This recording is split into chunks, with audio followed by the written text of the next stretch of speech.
नमस्कार।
स्वदेशी जागरण मंच काशी उत्तर प्रदेश द्वारा आयोजित 74वीं स्वतंत्रता की वर्षगांठ के अवसर पर आयोजित यह तरंग कार्यक्रम सर्वप्रथम मैं आप सबको आज के शौर्य, साहस, बलिदान, श्रम व त्यागपूर्ण दिवस के लिए बहुत बहुत बहुत बहुत बधाई देता हूँ।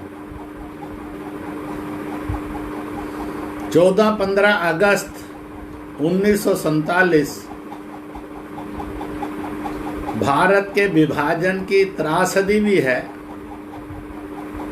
और सैकड़ों वर्ष की गुलामी से मुक्ति के लिए स्वतंत्रता का आगाज, स्वतंत्रता का सम्मान दिवस भी है।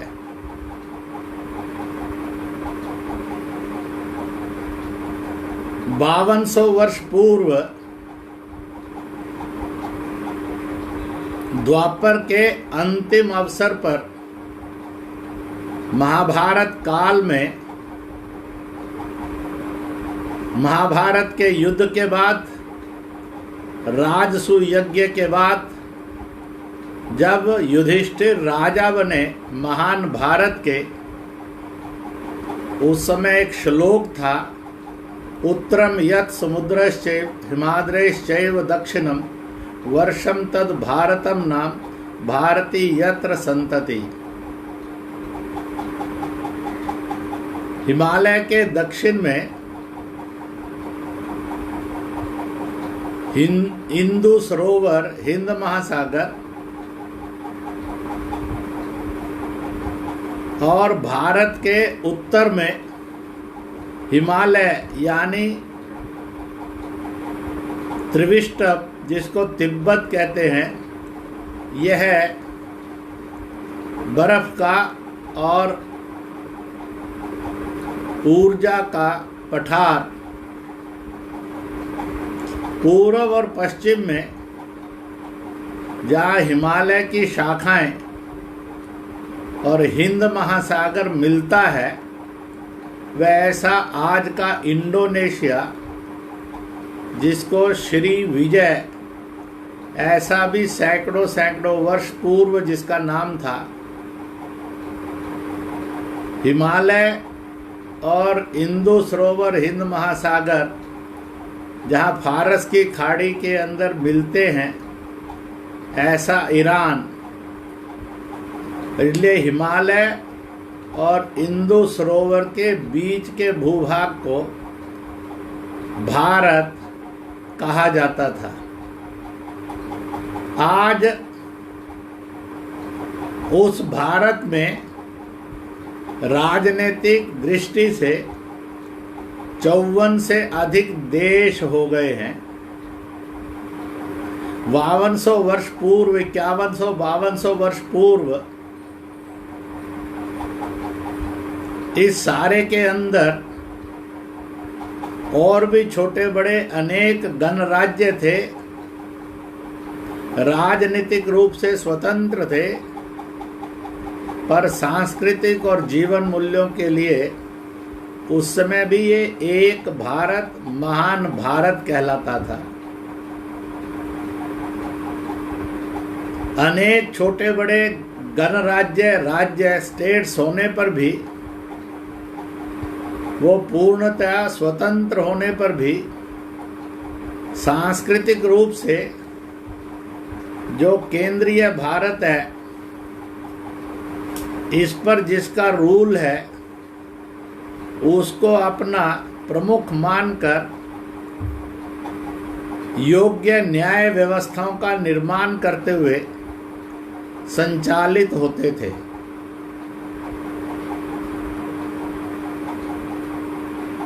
दो 2000 वर्ष तक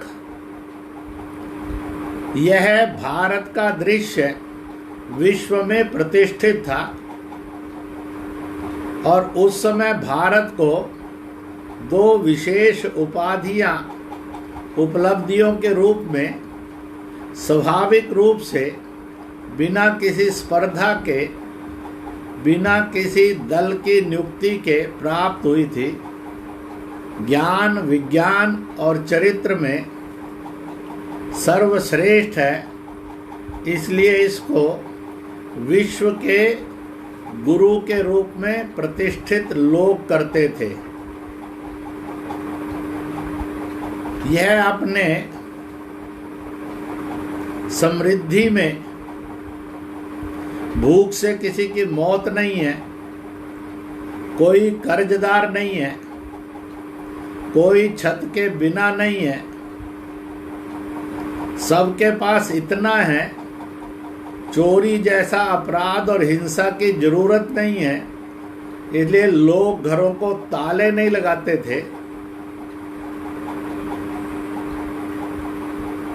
जब कोई अतिथि घर पर आ जाता था, चाहे उस समय का राजा था या रंक था या सामान्य आदमी था, अतिथि देवो भव के रूप में हाथ धुलवाते समय पानी था।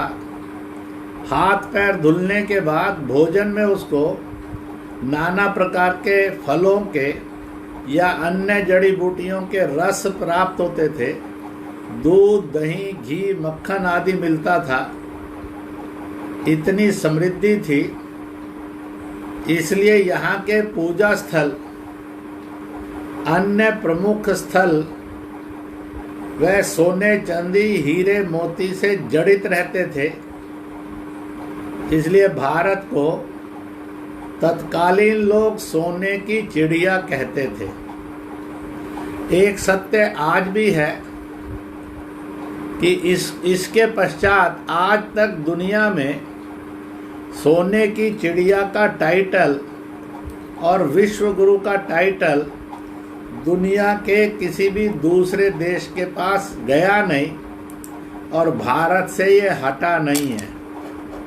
जबकि आज का भारत कैसा है, इसका आप सब वर्णन अच्छी तरह से करते और जानते हैं। 2-2.5 हजार वर्ष बीते और अब से 3,000 वर्ष पूर्व फिर दुनिया के अंदर साम्राज्यवादी, विस्तारवादी, लूट खसोट, हिंसा की प्रवृत्तियों ने जन्म लिया और इसलिए यूनान, रोम, मिस्र आदि शक्तियाँ आक्रांता बनकर दुनिया में निकली। भारत से भी वो टकराई और इसलिए गीत बन गया, यूनाना, रोमा, मिस्र सब मिट गए जहाँ से कुछ हस्ती है हमारी। यह बन गया क्योंकि हम कोई मिटा नहीं सका, यह हिंद की हस्ती है। उन आक्रमणों की भी कथा कहानियाँ सिकंदर आदि से लेकर सेल्यूकस तक, विक्रमादित्य से लेकर चंद्रगुप्त तक हम सब जानते हैं। उसके पश्चात शक, हून, कुषाण नाम की बर्बरता यह दुनिया में चली। रक्तपात करना लाशें बिछाना और लूटना, ये भारत से भी जब टकराई तो फिर एक नया इतिहास उपजा। इन जातियों का पुस्तकों में इतिहास है, इन सभ्यताओं का वर्णन भी है, परंतु आज एक भी आदमी ऐसा नहीं मिलता जिसको कहा जाए यह शकों का, कुषाणों का, हून का समूह है, मायन संस्कृति को मानने वालों का समूह है। ये नहीं है। भारत ने आगे बढ़कर उनको पराजित ही नहीं किया, बल्कि उनको पूर्णतः आत्मसात कर लिया।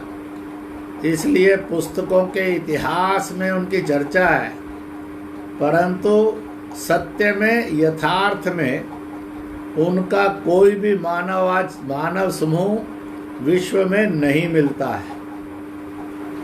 इससे आगे बढ़ें, उस समय भी कालखंड के अंदर जो भी अद्वितीय महापुरुष भारत में हुए, उनको भी दुनिया जानती है। और इसलिए इन दोनों कालखंडों के उस 700-800 वर्ष को कहीं अल्ब्रूनी होगा, कहीं मैगस्थनीज होगा, फाइन होगा, ऐसे अन्य अनेक और विश्व के विद्वानों ने इसके पश्चात उनकी चर्चा भी की है और लिखते समय कहा है,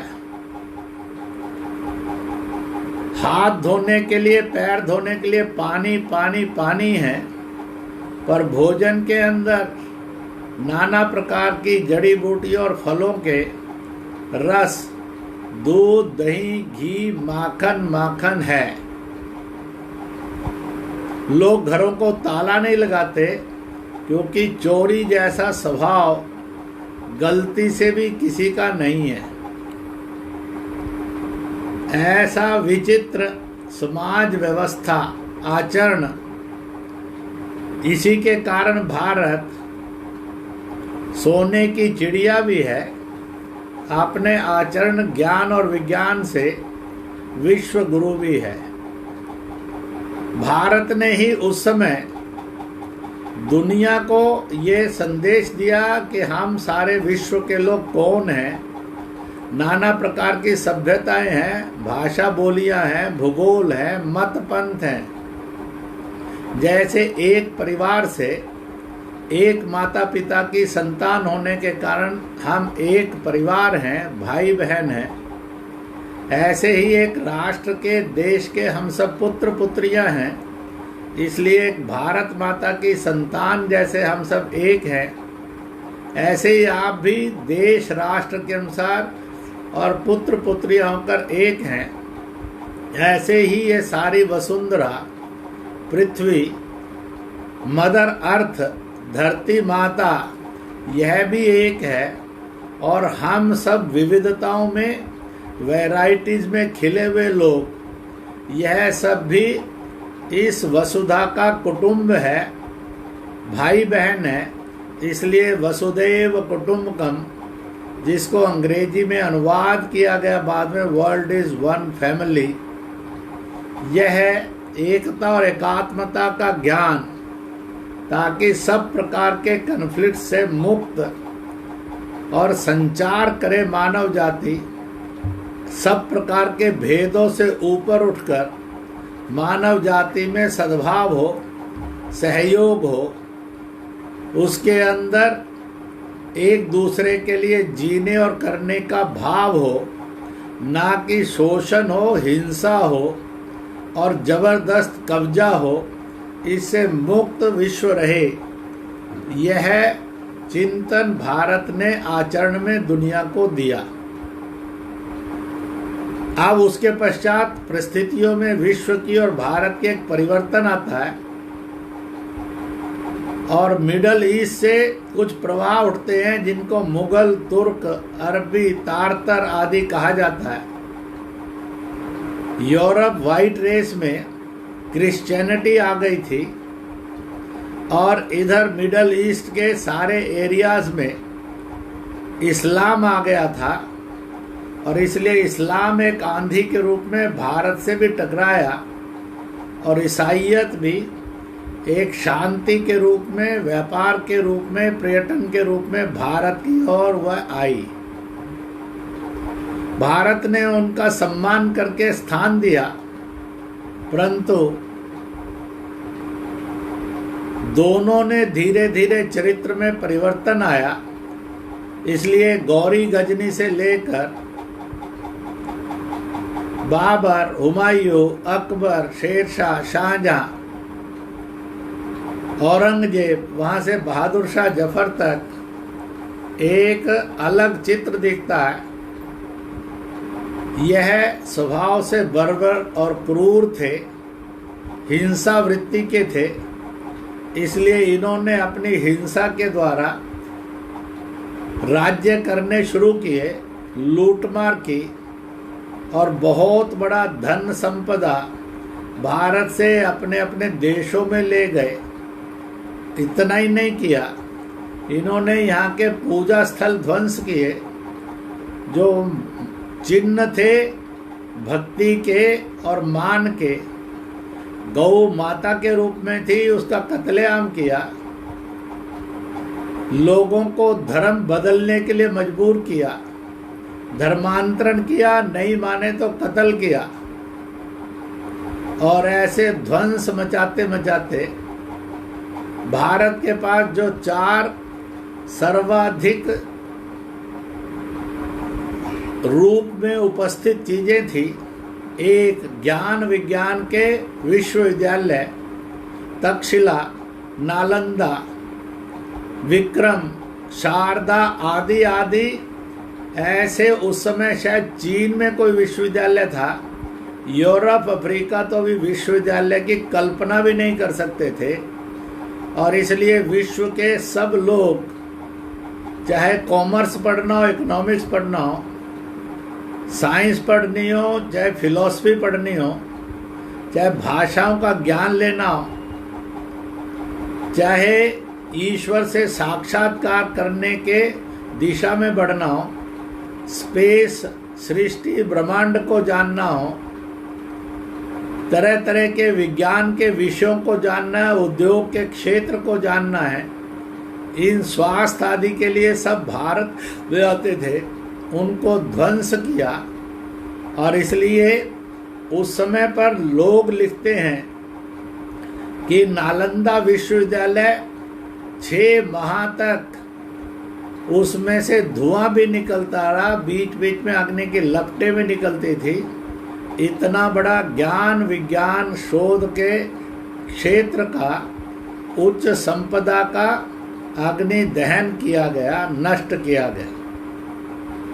हमने ये भी सुना है कि राम जन्म स्थान, कृष्ण जन्म स्थान, काशी विश्वनाथ का भी ध्वंस किया गया। राम जन्म स्थान को 493 वर्ष के बाद न्याय मिल गया।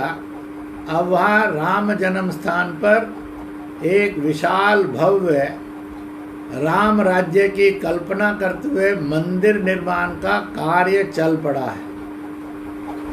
परंतु अगर आप ताजमहल भी जाएंगे, मथुरा भी जाएंगे, काशी भी जाएंगे, तो अपने आप वहाँ की कला, दीवारें और वहाँ का दृश्य बोलता है कि पूर्व में क्या था और कितने क्रूर अत्याचार और ध्वंस हुआ, जिसके कारण इसकी क्रूरता बढ़ गई। तो भी जो बचा था उसको श्रेष्ठ बनाकर आज भी इन स्थानों पर पूजा होती हुई दिखाई देती है।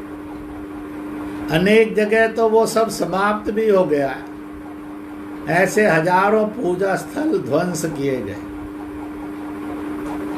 और इस प्रकार से विश्वविद्यालयों का ध्वंस, जो स्वास्थ्य के उच्च कोटि के केंद्र थे उनका ध्वंस, जो उद्योग के बड़े केंद्र और छोटे छोटे उद्योग के बड़े क्लस्टर थे उनका ध्वंस, और इसलिए उद्योग के जो कला के पारखी थे, कुशल थे, उनके हाथ पांव काट देना, ताकि उद्योग फले फूले नहीं। और इसी के साथ जो न्याय प्रक्रिया की व्यवस्थाएं थी, उन शास्त्रों और प्रक्रिया का भी ध्वंस करना। परंतु उन्होंने इस देश के अंदर अपने इतने वर्षों की सत्ता में no hospital, no university, no industry and industrial cluster, no justice system, यानी इन सब को ध्वंस किया और इनमें से किसी की नई नींव नहीं रखी। ऐसा भारत की जनता के प्रति जो मुसलमान बन गए थे उनको भड़काकर और हिंदू मुस्लिम भेद पैदा करके संघर्ष को जन्म दिया। बादशाह अपने मकबरे छोड़ गए, परंतु उन्होंने अस्पताल, विश्वविद्यालय, उद्योग और औद्योगिक केंद्र, न्याय व्यवस्थाएं आदि आदि किसी का निर्माण नहीं किया। अगर आज के घर मकबरे को देखेंगे तो मैंने लाखों लाख मुसलमानों से भारत में और विश्व में संवाद करते हुए कहा, इतने विशालकाय मकबरे हैं, अच्छी बात है उन्होंने अपने चिन्ह छोड़े, पर ये छोटे रूप में हो सकते थे। शेष भूमि पर कोई विश्वविद्यालय, महाविद्यालय, औद्योगिक क्लस्टर, उद्योग का बड़ा केंद्र, कोई अस्पताल या छोटे छोटे अस्पताल ये बनाए जा सकते थे, ताकि भारत के लोग ज्ञान विज्ञान से, उद्योग से, न्याय व्यवस्था से और स्वास्थ्य से सर्वश्रेष्ठ आर्य कहलाते थे, वो बने रहें, भारतीय थे वो बने रहें। इस प्रकार का उन्होंने नहीं किया, बल्कि सब नष्ट करके समाज को भी विभाजित करके एक अंतर्कलह को जन्म देने की कोशिश उन्होंने की।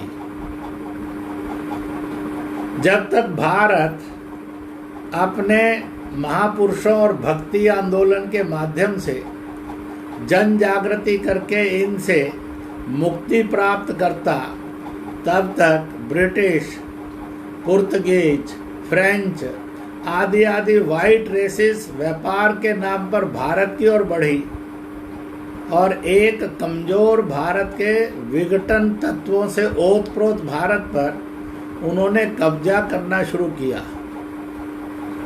इसलिए मुगलों के विरुद्ध कोई छत्रपति शिवाजी थे तो कहीं महाराणा प्रताप थे, कहीं छत्रसाल थे, कहीं 10 गुरुओं के रूप और 10वीं पातशाही श्री गुरु गोविंद सिंह, 9वीं पातशाही गुरु तेग बहादुर थे, कहीं हरिहर बुक और यह थे, कहीं पर और सुहेल देव थे। इस प्रकार से कहीं पर असम के अंदर अनेक वीर पुरुष थे। ऐसे पूरा देश, चाहे जनजातियाँ था बिरसा मुंडा के रूप में, तांतिया और टाटिया भील के रूप में, पुंजा भील के रूप में संघर्षरत बलिदान के रास्ते पर चलते हुए दिखाई देते हैं। इन्होंने उन आक्रांताओं को जड़ खोदकर नष्ट करने के लिए प्रयत्न किए और उसी समय में ब्रिटिश की व्यापार के रूप में जो आंधी आई, वह कमजोरियां और आपसी तनाव का लाभ उठाकर फूट डालो राज करो की नीति से भारत के ऊपर राज्य करने लगे। और फिर उनके विरुद्ध 1757 से 1857 तक युद्ध हुए और 1857 में एक जन क्रांति हुई, फिरंगी मारो, देश बचाओ, आज़ादी लाओ। रानी झांसी ने ललकारा कि मैं अपनी झांसी यानी भारत माता का यह टुकड़ा नहीं दूंगी, और वहाँ से चलते हुए एक जन क्रांति का रूप उभरा, एक जन आंदोलन का रूप कांग्रेस के रूप में बापू के नेतृत्व में उभरा। और जो जन क्रांति का रूप था वह 43 में नेताजी सुभाष चंद्र बोस, आज़ाद हिंद फौज, तुम मुझे खून दो, मैं तुम्हें आज़ादी दूंगा। और इस प्रकार से एक सैन्य संग्रह और अंग्रेजी हुकूमत का तख्ता पलटने का प्रयत्न इस रूप में अंतिम अवसर आता है। लोग इतने जज्बात से भरपूर थे कि जान हथेली पर रखकर फांसी के फंदों को प्यार से चूमते हुए वह मौत के मुंह में चले गए, मुस्कुराते हुए गए, यही कहते हुए गए कि अगला जन्म फिर से भारत में होए प्रभु, ताकि हम इस विदेशी दास्ता से मुक्त भारत का निर्माण कर सकें।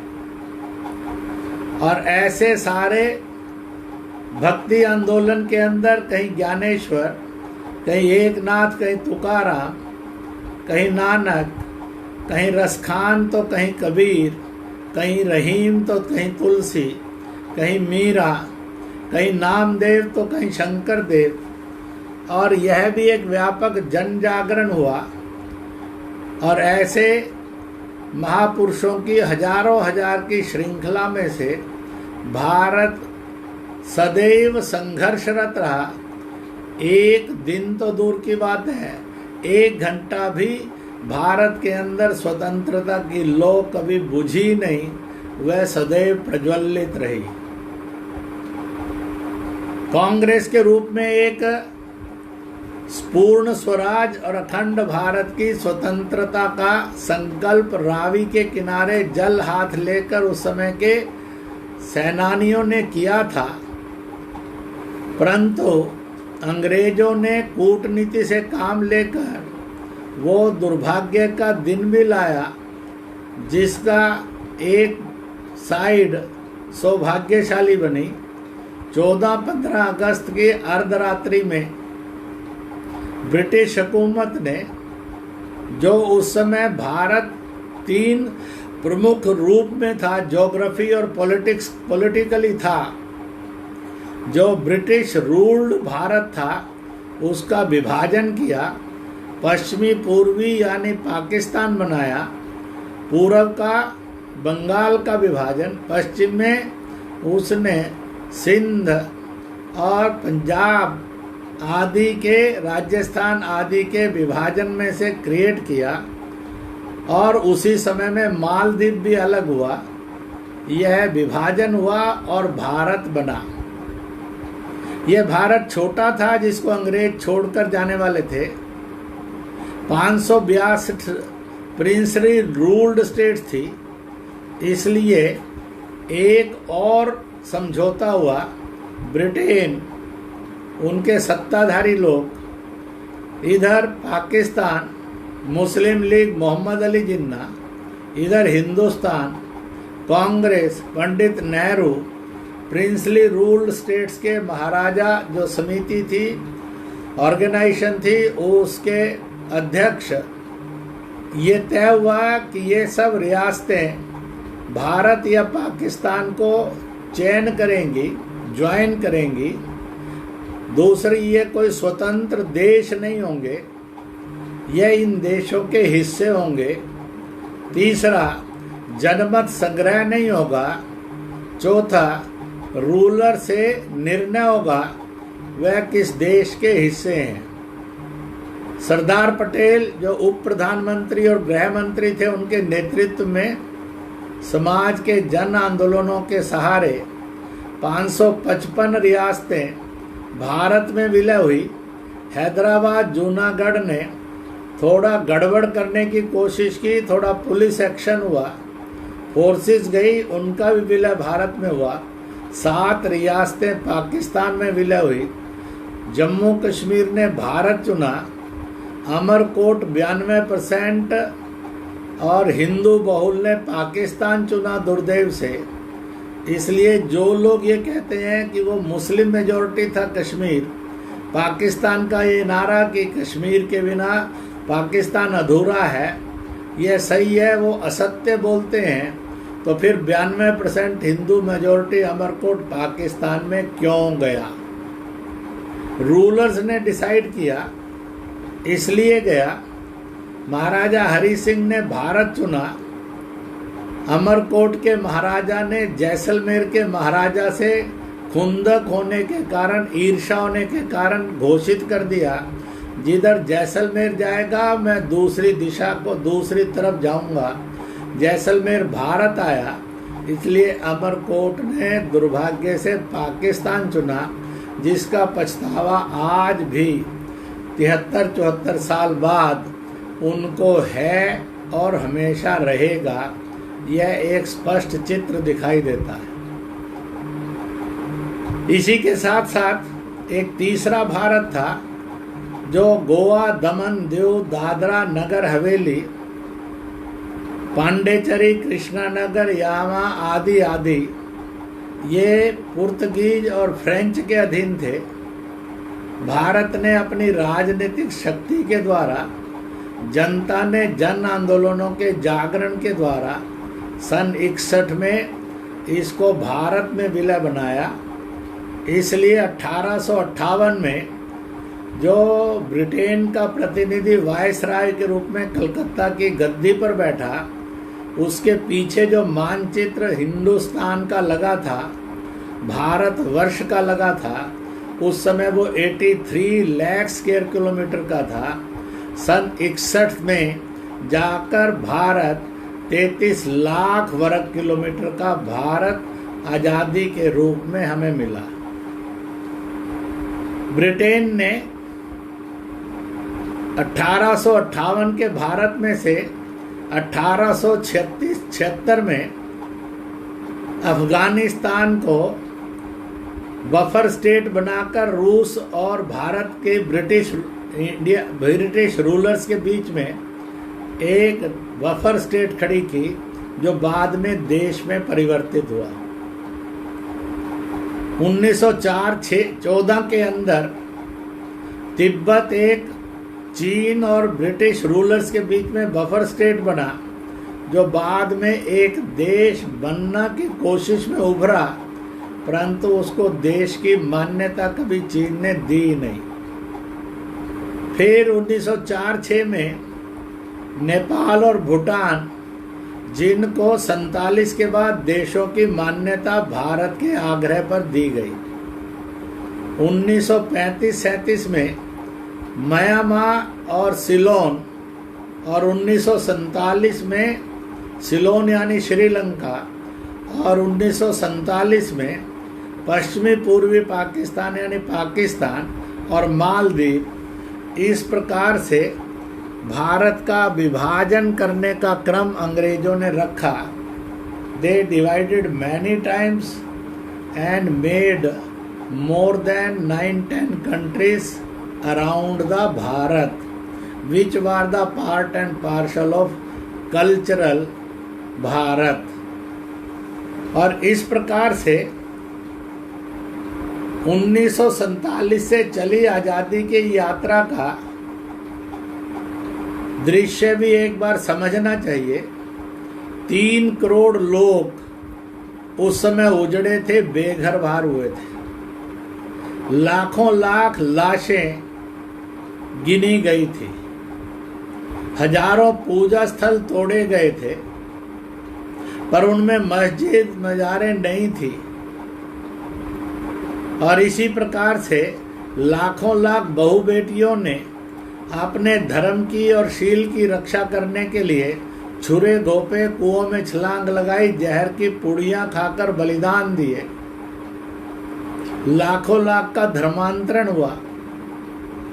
बहुत बड़ी क्रूरता के साथ गौवध के दृश्य दिखे। और इस प्रकार से यह रक्तपात और हिंसा में से जन्मी, विभाजन में से जन्मी स्वतंत्रता, उसकी 74वीं वर्षगांठ हमने इस बार धूमधाम से मनाई है। अब हम इन 74 वर्ष के इतिहास से सीधा वर्तमान पर समय को देखते हुए पहुंचते हैं।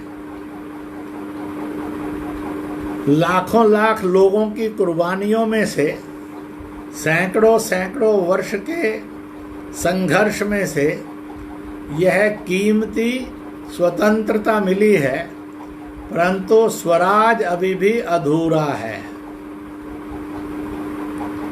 भूगोल भी अभी भी अधूरा है। इसलिए पाकिस्तान के 3-4 हमले, चीन का एक हमला 62, इस पर भारत की संसद ने 2 प्रस्ताव पारित किए। 14 नवंबर 1962 में लोकसभा राज्यसभा ने संकल्प लिया कि वह हर राजनीतिक, कूटनीतिक और अन्य किसी भी प्रकार का प्रयत्न करेंगे जिसे 1-1 इंच हर संभव प्रयत्न में से चीन से मुक्त करवाने का और यश प्राप्त हो, इसका संकल्प किया। 22 फरवरी 1994 के अंदर every problem has been settled between Pakistan and Hindustan. केवल जो पाकिस्तान ने पीओजेके के रूप में, पहले पीओके कहलाता था, गुलाम कश्मीर, पाक अधिकृत कश्मीर, अनाधिकृत कश्मीर कहेंगे तो और अच्छा है, तो इस पीओजेके को, इसका 1-1 इंच भारत का था, भारत का है और भारत का होगा, इस प्रकार का संकल्प 2 प्रस्तावों से किया।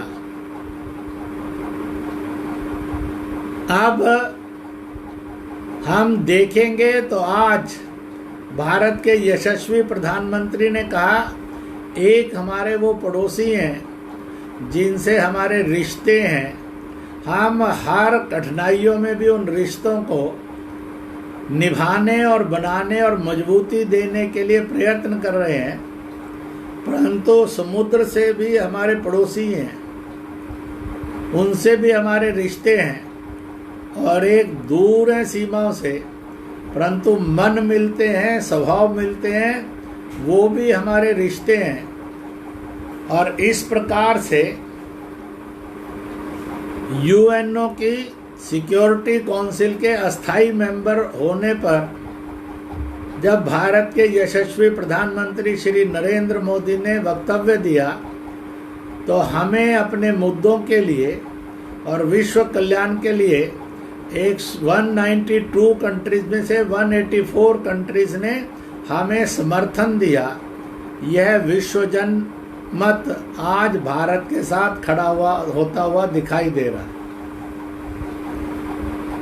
सन 1947 में अपराध, हिंसा, फूट डालो राज करो की ब्रिटिश कूटनीति में से जन्मा पाकिस्तान सन 1971 आते आते बिखर गया, टूट गया।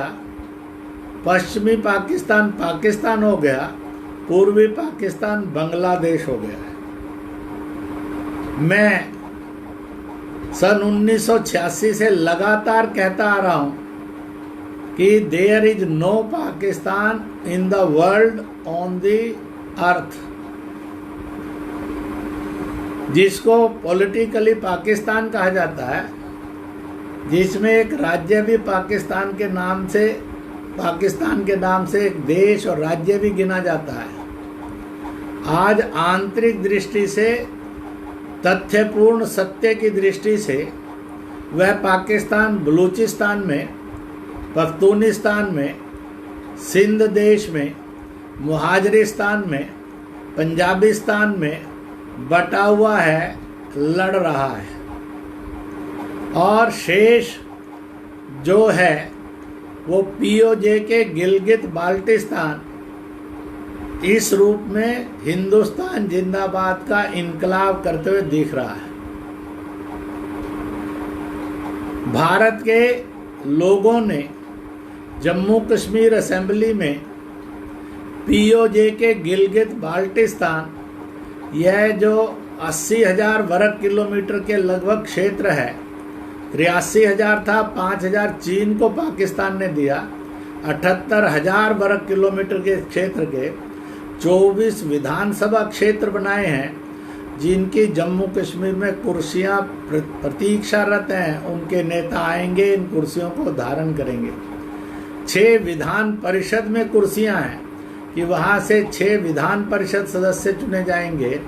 वह भी अपर हाउस के मेंबर बनकर बैठेंगे। इन कुर्सियों का आज तक दुनिया में किसी ने विरोध नहीं किया है। इसलिए यह दृश्य एक सामने है। इसी प्रकार से एक दूसरा दृश्य चीन का है, और चीन का भी परिदृश्य ये बोलता है। चीन की सीमा चीनी दीवार, बाकी सब विस्तारवाद, बाकी सब कब्जा है। वह ताकतवर बना, उसके अंदर भी दुनिया के अंदर एक छत्र राज्य बने और अपने राज्य का विस्तार करो। इसलिए उन्हें सैनिक शक्ति के द्वारा और कूटनीति के द्वारा तुर्किस्तान का सिंकियांग, कम्पचूरिया, मंगोलिया और यूनान के कुछ हिस्से कब्जे में किए। पंडित नेहरू को पंचशील समझौते में उलझाया। हिंदी चीनी भाई भाई का नारा लगाकर विश्व मानव का और उसके मन में एक लोभ पैदा किया, और उसने तिब्बत को हड़प लिया। 60 लाख में से 10 लाख से अधिक की हत्याएं की गई। कैलाश मानसरोवर कब्जा कर लिया। 62 में भारतीय हिमालय पर हमला किया। एक्साई चीन कब्जा कर लिया। इसलिए वो कहता है कि सारा हिमालय, लद्दाख, एक्साई चीन, फिर लाहौल स्पीति, किन्नौर, थोड़ा धर्मशाला तक, फिर उससे आगे पिथौरागढ़ तक उत्तराखंड, नेपाल, सिक्किम, भूटान और उत्तरांचल, ये उसके भूभाग हैं। और इसलिए उनके ऊपर अपने कब्जा को लेना यह उसका मौलिक अधिकार है। इस राग को वो अलापता रहा है और उसी को सत्य करने के लिए आज प्रयत्नशील है। इधर उसने ताइवान और हांगकांग की आज़ादी को भी कुचलने के लिए प्रयत्न कर रहा है। उधर पूर्वी मलय सागर जो भारत से है, जो समुद्र मार्ग का सबसे बड़ा व्यापार का केंद्र है, जलवायु से बड़ा स्वास्थ्यवर्धक और पौष्टिक है, उसको दक्षिणी चीनी सागर बना लिया है। आज वो जापान से, इजराइल से, अमेरिका, दुनिया की हस्तियों से टकरा रहा है। इस प्रकार का एक दृश्य है। धीरे धीरे भारत के प्रति की नफरत में पाकिस्तान के विकास को लेकर चीन लगभग पाकिस्तान के अंदर बैठ गया है। और इसलिए आज के इस कार्यक्रम से मैं पाकिस्तानियों के पास संदेश भेजना चाहता हूँ, भारत की नफरत चीन की गुलामी का मार्ग है। भारत उनके लिए पोषक है, चीन उनके लिए शोषक और अत्याचार है। अगर वो नहीं संभले तो टुकड़े टुकड़ों में बिखर जाएंगे और बहुत बड़े भूभाग पर चीन कब्जा करके बैठ जाएगा। इसलिए भारत से नफरत छोड़कर वह मूल रूप से और हम मूल रूप से अगर जड़ों की तरफ जाएंगे तो हम जड़ों से भारत हैं, पूर्वजों से भारतीय हैं, हिंदू हैं, परंपराओं से भारतीयता, हिंदुत्व से ओतप्रोत हैं। इसलिए our roots are common, so the fruits and flowers are also common। विविधताओं के रूप में खुले हैं, इसलिए वैराइटीज हैं, ना कि वह कन्फ्लिक्ट्स के रूप में खिले हैं कि संघर्ष है। अनेकता नहीं है, कन्फ्लिक्ट्स नहीं है, संघर्ष नहीं है। इसको समझना और मानना चाहिए और पीओजे के जो भारत का था दे देना चाहिए, खाली कर देना चाहिए। नहीं तो उनका भविष्य चीन के जबड़े में पिसना है। नेपाल और भारत हर दृष्टि से दो देश होने पर भी एकात्म हैं, समरस हैं। 12 ज्योतिर्लिंगों में काठमांडू पशुपतिनाथ आते हैं। शक्तिपीठ वहाँ है, उनके लिए अयोध्या, मथुरा और काशी पवित्रतम है। संगम का स्नान वो छोड़ नहीं सकते। परंतु आज अनेक वर्षों से जो वहाँ कम्युनिस्टिक गवर्नमेंट है, उसकी लीडरशिप ने अपने आप को चीन के हाथों में बेच दिया, और इसलिए भारत के प्रति हिंसा, अपराध और नफरत में आने के कारण वो दिन दूर नहीं जब नेपाल चीन की गुलामी के रूप में ना हो जाए। इसलिए भारत के और नेपाल के नेपालियों से और दुनिया भर में जब नेपाली हैं, मैं उनको चेताता हूँ, भारत नफरत वहाँ रोक कर बंद करवा के चीन के जो साम्राज्यवादी विस्तारवादी डिजाइन है उनके खिलाफ जन रोष करो, जन आंदोलन बनाओ और नेपाल को चीन की गुलामी में जाने से बचाने के लिए अग्रसर हों, नहीं तो भविष्य बड़ा अंधकारमयी है। भारत पोषक है, चीन शोषक है। भारत मित्रवत और ब्रदरली है, चीन विस्तारवाद साम्राज्यवाद है। इस प्रकार से आपकी सांस्कृतिक धरोहर भी नष्ट होगी और एक ऐसा अजीब दृश्य आएगा।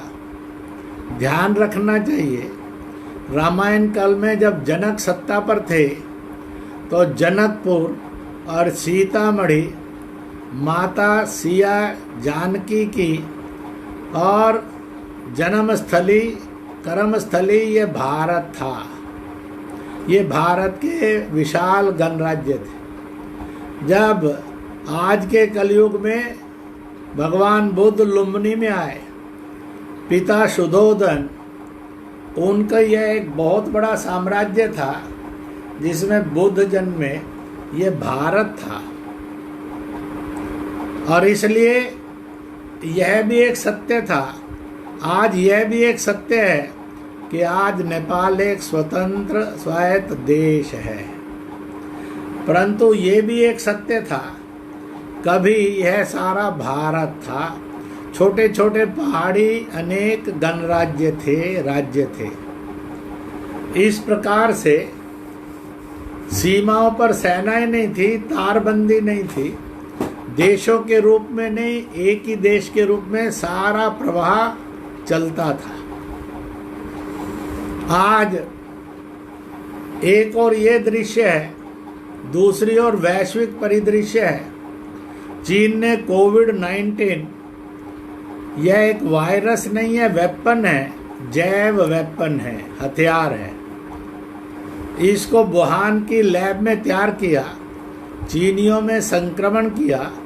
आज करोड़ों करोड़ इस हथियार से संक्रमित हैं और पीड़ित हैं और लाखों मौत के मुंह में जा चुके हैं।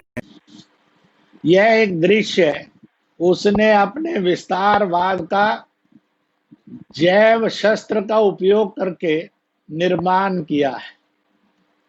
दूसरी ओर उसने अपनी सैनिक शक्ति के द्वारा पूर्वी मलय सागर, जिसको गलती से लोग दक्षिणी चीन सागर कहते हैं, मुझे पूरा भरोसा है आज से आप में से कोई उसको दक्षिणी चीनी सागर नहीं कहेगा, पूर्वी मलय सागर ही कहेंगे। कुछ देर समझाने के लिए ब्रैकेट में दक्षिणी चीनी सागर यानी लिखा जा सकता है। परंतु इस प्रकार से वो विस्तारवाद है। गलावन घाटी के एलओसी पर, डोकलम में भूटान के भूभाग पर भारत ने मुंह तोड़ जवाब देकर बिना युद्ध के डोकलम खाली करवाया। बिना बड़े युद्ध के अंदर गलावन का एलएसी को सुरक्षित रखने की ताकत दिखाई। चीन को मुंह तोड़ जवाब 20 सैनिकों की शहादत से 43 से अधिक चीनी मौतों के रूप में दिया। पाकिस्तान की सैनिक कूटनीतिक ताकत को पहले उरी में फिर उसके बाद बालाकोट में सर्जिकल स्ट्राइक से एक सबक सिखाया, और इसलिए भारत ने सीमाओं पर सड़क इंफ्रास्ट्रक्चर, बिजली इंफ्रास्ट्रक्चर, पानी इंफ्रास्ट्रक्चर और विकास का, शिक्षा का इंफ्रास्ट्रक्चर खड़ा करते हुए एक एक इंच भारत की सुरक्षा के प्रयत्न किए हैं। लोगों ने आध्यात्मिक रूप से भी भारत की सुरक्षा के लिए अनेका प्रकार के अनुष्ठान करके प्रयत्न कर रही है, और इस प्रकार से भारत ने चीन की सैनिक और कूटनीतिक ताकत का भी मुंहतोड़ जवाब पाकिस्तान को भी दिया है और चीन को भी दे रहा है। इसलिए आज प्रधानमंत्री ने बहुत स्पष्ट शब्दों में कहा, आतंकवाद यानी पाकिस्तान, विस्तारवाद यानी चीन, उनको सैनिक जो मुंह तोड़ जवाब दिया गया है, LOC से LAC तक संकेत स्पष्ट थे, सारा विश्व भी जानता है, नहीं भी नाम लिए तो भी बच्चा बच्चा समझ गया और दुनिया भी समझ गई है whom the Prime Minister is addressing। यह एक सहिष्णुता की कूटनीति में से एक मुंह तोड़ जवाब आज लाल किले की प्राचीर से 74वें स्वतंत्रता दिवस पर भारत के होनहार प्रधानमंत्री ने दिया है। इसी के साथ साथ आत्मनिर्भर भारत से भी चीन का जो आर्थिक साम्राज्यवादी विस्तार दुनिया में हुआ है, कोई देश नहीं जिसकी मार्केट में चीन का माल नहीं, खूबसूरत है, सस्ता है, परंतु घटिया है। और इस आर्थिक साम्राज्यवाद के द्वारा वह दुनिया के हर देश को पंगु बना रहा है, रॉ मटेरियल लेता है, फिनिश प्रोडक्ट देता है। इसलिए आज आत्मनिर्भर भारत से आत्मनिर्भर दुनिया के यात्रा को इंगित करते हुए भारत ने कहा, कब तक रॉ मटेरियल देकर फिनिश्ड गुड लेते रहेंगे, अब ये चलन बंद हो। इसलिए अपना बनाएंगे, अपना बेचेंगे, अपना खरीदेंगे, अपने का उपयोग और उपभोग करेंगे, अपने का गुण गाएंगे, वोकल फॉर लोकल होंगे, अपनी गुणवत्ता बढ़ाएंगे।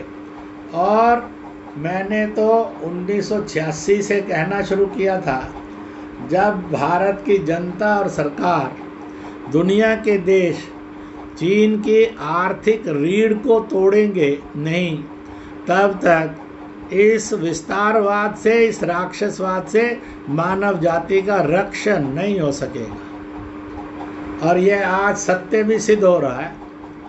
15 अगस्त 1947 के विभाजन से अनेकानेक वर्ष पूर्व उस समय और आज भी अनेक लोगों ने कहा है 21वीं सदी भारत के नेतृत्व की वैश्विक सदी होगी। और इस प्रकार से आज भारत सरकार ने विश्व के सर्व देशों में प्रथम ये और संकल्प करके निर्णय लिया, ये साहस, यह शौर्य प्रकट किया जो अहिंसा का मार्ग का था। 59 ऐप बंद की, मुख्य मार्गों में समझौते रद्द किए, रेलवे में किए, और इसी तरह से हथियारों में किए, इसी तरह से सामान में किए। आम जनता ने भी चीनी माल बेचेंगे नहीं, चीनी माल खरीदेंगे नहीं, चीनी माल का उपयोग कम से कम करते जाएंगे, और चीनी माल और चीन की अग्नि जलाते चले जाएंगे। और एक संकल्प बच्चे से बुजुर्ग तक, सब धर्मों के, सब जातियों के, सब भाषाओं के, सब दलों के, सब प्रांतों के, सब प्रकार के ट्रेडिशंस के लोगों में पैदा होगा। एक हिंद जय हिंद, ये आएगा। और इस प्रकार से यह समय आ गया है। मैं आज के युग को सन 1415 से लेकर 1920 तक और उससे आगे जो आने वाला है, कह रहा हूँ, जितने भी असंभव हैं उनके संभव होने का युग प्रारंभ हुआ है। All the impossibilities we will change into possibilities, then can be change into possibilities. इस असंभव से संभव के युग का सूत्रपात हुआ है। राम जन्मभूमि 497 वर्ष के अत्याचार से मुक्त हुई। यह असंभव संभव हुआ है। मंदिर निर्माण कार्य शुरू हो गए। कुछ लोग कहते हैं बाबर और बाबरी मस्जिद को जिंदा रखेंगे, यह भूत हो गए हैं। वह भी सब भूत होना चाहते हैं। 370-35 से जो भारत की एकता अखंडता का विभाजन था वह हटी। एक देश, एक जन, एक नागरिकता, एक राष्ट्रीयता, एक ध्वज, एक राष्ट्रगान, एक संविधान और एक स्पष्ट घोषणा हुई। When we talk of Jammu Kashmir, तो मीरपुर, मुजफ्फराबाद, गिलगित, बाल्टिस्तान यानी बाल्किस्तान, यह उसमें आता है। श्रीमती सुषमा स्वराज ने तो अनेक ऐसे भयानक बीमारी से ग्रस्त लोगों को बिना पासपोर्ट वीज़ा अनुमति दी उपचार की, और ये घोषणा की इसलिए नहीं दे रहे क्योंकि ये भारत ही है, और इसलिए वहाँ पर जन आंदोलन है फॉर भारत। आज ज़रूरत है कश्मीर में आंदोलन बने, जम्मू कश्मीर में आंदोलन जागृत हो। POJK गिलगित बाल्टिस्तान भारत का था, जम्मू कश्मीर का था, फिर से जम्मू कश्मीर का होना चाहिए, भारत का होना चाहिए। पाकिस्तान शर्म करो, शर्म करो, शर्म करो, खाली करो, खाली करो, खाली करो। और देश में भी इसको जन समर्थन मिलना चाहिए। यह स्वदेशी भारत के, स्वाभिमानी भारत का स्वरूप है और इस पर चर्चा होनी चाहिए। इसी तरह से दूसरा, लिखने वालों ने लिखना चाहिए, बोलने वालों ने बोलना चाहिए, प्रस्ताव करने वालों ने प्रस्ताव करना चाहिए कि UNO से अपील करते हैं, दुनिया के देशों से अपील करते हैं, भारत सहित, वो दिन शीघ्र आए जब तिब्बत, ताइवान और हांगकांग को एक स्वतंत्र देश की मान्यता दी जाए और चीनी वर्चस्व उस पर से खत्म हो, इसका आह्वान किया जाए और उनको UNO में देश की मान्यता मिले। यहाँ से शुरुआत होगी और इसी शुरुआत को अंत तक मैच्योर भी होना है। 8.5 करोड़ से अधिक मुस्लिम महिलाएं, पूरे विश्व के पिछले हजारों वर्षों में इतिहास नहीं है जब 3 तलाक के अत्याचार से गैर मुस्लिम देश के अंदर उन महिलाओं को आज़ादी मिली, स्वतंत्रता की सांस लेने का मौका मिला, अत्याचार उत्पीड़न से मुक्ति भारत में प्राप्त हुई। मैं एक छोटा सा आर्थिक राजनीतिक उदाहरण दूंगा। 47 से ऑनवर्ड 64 तक पंत प्रधान पंडित नेहरू रहे। 100 पर बटन दबता था, 65-70 जनता तक पहुंचता था। जब श्रीमती इंदिरा गांधी पंत प्रधान बनी, 45-50 जनता तक पहुंचता था। यह लोग बोलते थे। राजीव गांधी जब पंत प्रधान हुए तो उन्होंने तो स्वयं कहा हम 100 पर बटन दबाते हैं, 15-20 जनता तक पहुंचता है। करप्शन का जन्म हुआ और करप्शन और सुरसा की तरह मुंह बाएं बढ़ती चली गई।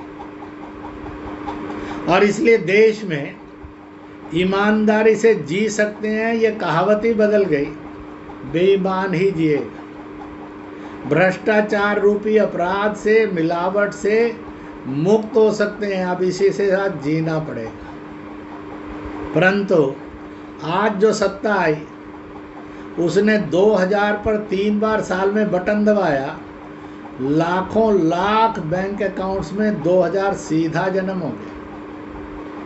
उसने गैस सिलेंडर पर बटन दबाया, करोड़ों परिवारों के अंदर गैस सिलेंडर घर घर में पहुंच गया। और इस प्रकार से, और दुनिया के अंदर बायो वेपन के विरुद्ध अभी तक दवाई नहीं निकली है, तो भी भारत ने अपने कार्डों से, आयुर्वेद से, HCQ वैक्सीन से, होम्योपैथिक से, घरेलू इलाज से अपने यहाँ 70% रिकवरी रेट बना लिया, डेथ रेट 2% से कम कर दिया।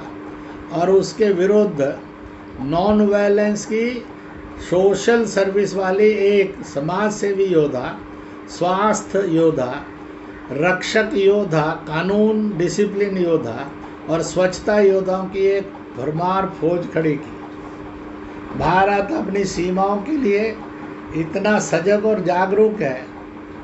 सारे हिमालयन और सारे जमीनी सीमा पर 1 लाख कैडर्स को ट्रेंड करना NCC के माध्यम से, पर training will be from the army side. ऐसे समुद्री तट सारे और अपने द्वीप मिलाकर भी हजारों हजार का ट्रेनिंग होगा।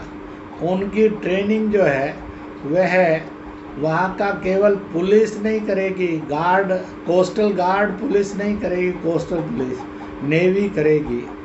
इसलिए एक एक इंच जो खोया गया वो वापस आए, एक एक जन जो चला गया वो लौटे। मैंने मुसलमान, ईसाइयों आदि में गो टू द रूट्स इस आंदोलन को जन्म दिया है। जब हम अपनी जड़ों में जाएंगे तो देश से हम हिंदुस्तान के हैं, पूर्वजों से हम हिंदुस्तानियों के हैं, परंपराओं से हम हिंदुस्तानियत से हैं, भारत, भारतीय और भारतीयता से हैं। विश्व का एक सत्य है, ईश्वर के उस संसार से, आत्मा रूपी संसार से आए तो हम सब मानव थे। जब इस जगत में आए तो मानवों की पहचान ना धर्म से है ना जातियों से है। ब्रिटेन, अमेरिका का आदमी ईसाई, कैथोलिक, प्रोटेस्टेंट नहीं, ब्रिटिश अमेरिकन कहलाता है। इसी प्रकार से ईरान, अरब, तुर्किस्तान का आदमी मुस्लिम नहीं, शिया सुन्नी नहीं, अरबी, ईरानी और तुर्की कहलाता है। जापान, लाओस और वियतनाम का आदमी बौद्ध, महायान, थ्योरवादी नहीं, जापानी, वियतनामी, चीनी कहलाता है। इसी प्रकार से आर्यव्रत से आर्य, भारतवर्ष से भारतीय, हिंदुस्तान से हिंदुस्तानी, हिंद से हिंदू, इंडिया से इंडियन हम हैं। यह सब राष्ट्रवाचक और मानवतावाचक शब्द हैं, जैसे शेष दुनिया के हैं। इनमें से कोई भी शब्द सांप्रदायिक संकुचित नहीं है।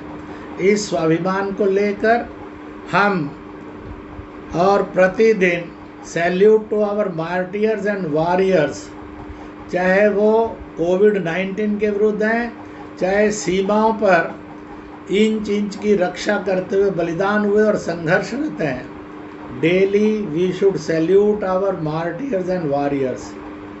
डेली वी शुड चांट, खोया जन जमीन वापिस आए, मृत्यु हो अखंड भारत में। कैलाश मानसरोवर हमारा था, फिर से हमारा हो। नेपाल सही रास्ते पर आए, पाकिस्तान नो मोर पाकिस्तान की तरफ बढ़ चला है, उसके पास कोई पर्याय बचा नहीं है। ऐसे दृश्य आज उभर रहे हैं। विश्व जनमत भारत की तरफ देख रहा है। भारत अपने गुणों से, आचरण से, चरित्र से, शक्ति से, सामर्थ्य से, आत्मनिर्भरता से विश्व को रास्ता दिखाएगा। ऐसा आज अखंड भारत संकल्प दिवस के रूप में मनाना, यह यथार्थ में एक सत्य है। इसी सत्य को प्रतिष्ठित करना है। इसलिए छुआछूत मिटाएंगे, धर्मांतरण, धर्मांधता से मुक्त, सब धर्मों के सम्मान का युग लाएंगे। लिंग भेद समाप्त होंगे। सब भेदों से ऊपर उठकर एक महान भारत होगा। जो गरीब है, अनपढ़ है, बेरोजगार है, बीमार है, वह भी एक समृद्ध स्वस्थ नागरिक बनेगा। बिना छत के, बिना जल के, बिना रोटी के कोई नहीं होगा। चोरी अपराध से मुक्त सदाचार वाला भारत, यह भविष्य में प्रतीक्षारत है। मैं और आप संकल्प करें, स्वच्छ और पर्यावरण वाला भारत प्रस्तुत करेंगे। छोटे छोटे संकल्पों को अपने अपने परिवार, अपने गली मोहल्ले, कॉलोनी, शहर, गांव, बस्ती से प्रारंभ करें। भारत में उनका विस्तार होगा। विश्व को प्रकाश ज्ञान का, प्रकाश चरित्र का, प्रकाश समृद्धि का, आभास शक्ति का होगा। इसलिए आज लाल किले की प्राचीर से, मेक इन इंडिया से और वोकल फॉर लोकल, यहाँ से चलते चलते हम विश्व की समृद्धि में और स्वास्थ्य में भी योगदान करेंगे। इस प्रकार से विश्व बंधुत्व साकार होगा। इस संकल्प के साथ चलें। जयतु भारत, जयतु विश्व, वंदे मातरम, भारत माता की जय, जय हिंद। और इसलिए एक बार इस संकल्प को मनों में दोहराएं। एक हिंद, जय हिंद, अखंड हिंद जोर से गुंजाएंगे। तिरंगा लहराएंगे। एक हिंद, जय हिंद, अखंड हिंद जोर से गुंजाएंगे। इन्हीं शब्दों के साथ स्वदेशी जागरण मंच को बहुत बहुत बधाई है। आप सबको भी कोटिशा शत शत नमन है। बहुत बहुत धन्यवाद।